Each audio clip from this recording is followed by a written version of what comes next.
Are we all set? Okay. Good morning. I'm State Representative Ed Brooks from Reedsburg, Wisconsin. And on behalf of my colleagues behind me, it's my pleasure to welcome you to our press conference.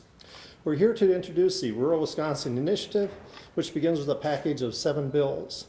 These bills would bring focus and leadership to the discussion on how to build our future in rural Wisconsin. As a lifelong resident of Sauk County, I know that our communities are excellent places to live, work, and to raise a family. However, Wisconsin's small towns and villages are no exception to the rule when people are moving away into larger urban settings.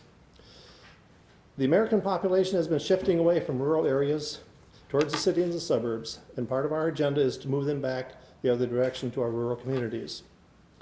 As representatives of rural Wisconsin, we are working to bridge the urban-rural gap. The 7 bills we're introducing today will improve our communities' educational, healthcare, workforce, and technological opportunities.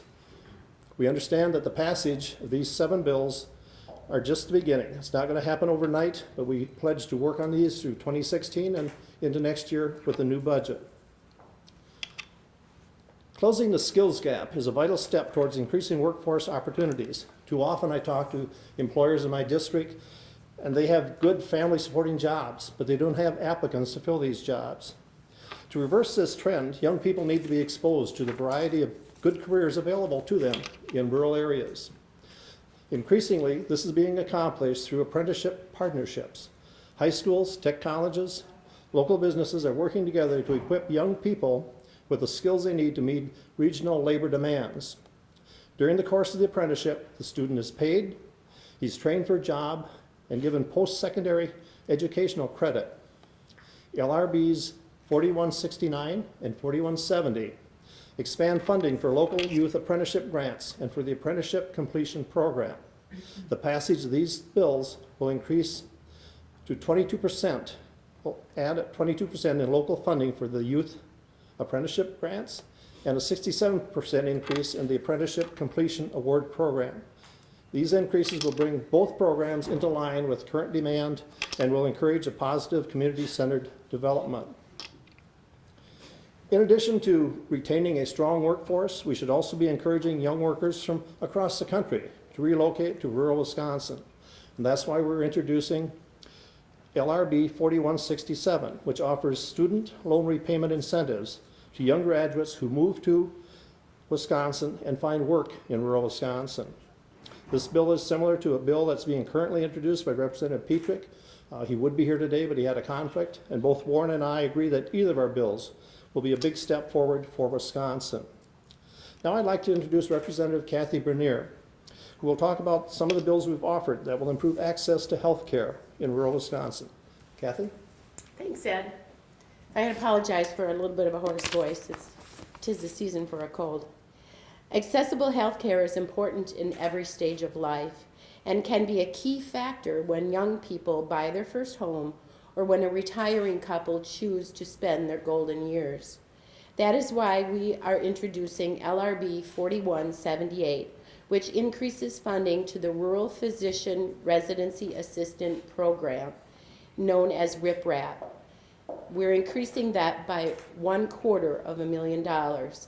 RIPRAP helps attract doctors to rural Wisconsin, where they often choose to continue practicing medicine upon the completion of their residency. In 2015, the program awarded nearly $600,000 in grants to rural hospitals. These grants had a hand in funding 77 of the state's 83 rural physician residency and fellowship positions. Upon the passage of LRB 4178, RIPRAP would have the ability to expand its program to include funding for rural medical programs such as the desperately needed OBGYN care. We've discussed bridging the skills gap, bolstering the workforce, and investing in health care. Now I'd like to introduce Travis Tranel, who will talk about the investing in STEM education. Travis? Thank you, Kathy. Like Representative Brooks, I'm sure many of the legislators supporting the Rural Wisconsin Initiative standing with me today see signs outside of businesses in their district that say that they need help. That's why we're looking to increase funding for apprenticeship grants and why we want to continue and foster partnerships between high schools, businesses, and tech colleges. It's also why we need to emphasize STEM education. STEM is an acronym that stands for science, technology, engineering, and math. It also represents good paying jobs, the jobs of the 21st century.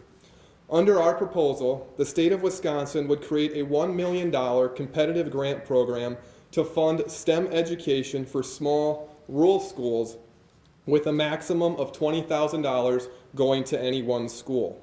This funding helps mitigate the high costs of starting or expanding a program, yet allows for the money to reach many small rural school districts across the state. To me, and I believe I speak for everyone standing here today, this is an equality of opportunity issue. Conservatives have always believed in equal opportunity.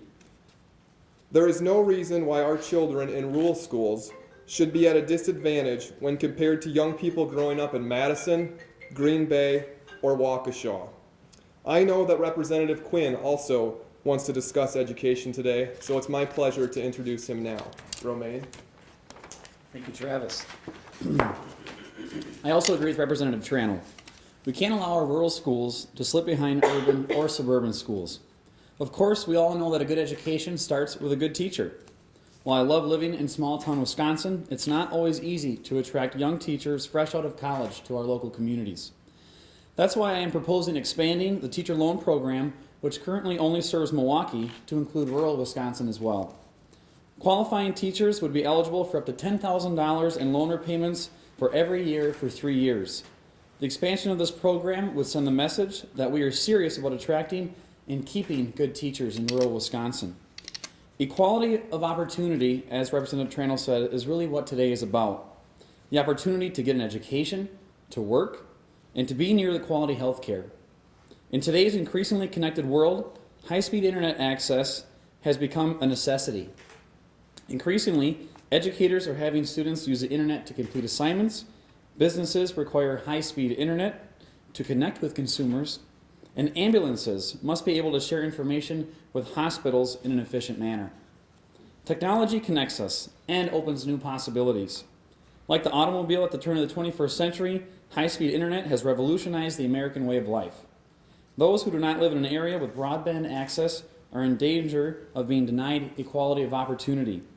That is why we are introducing LRB 4210, which will expand Wisconsin's broadband grant program from $3 million to $10 million over the biennium. Internet is infrastructure, and a connected Wisconsin will allow all of us, urban and rural, to move forward together. In the most recent budget, demand necessitated that we increase the broadband expansion grant program, but we still only allocate $1.5 million per fiscal year. Demand is still greatly outpaces supply, and our bill will help close that gap. In closing, I want to make it clear that the legislative process is a process. These are good bills, and we are committed to working on their passage in 2016 and beyond. We want the Rural Wisconsin Initiative to be more than just a package of legislation. We want it to be the center of ongoing conversation on the future of rural Wisconsin. That is why we are launching www.ruralwisconsininitiative.com, along with a Facebook page and Twitter handle. Together, we can develop the necessary ideas that build the future of rural Wisconsin. And with that, I would open it up for any questions.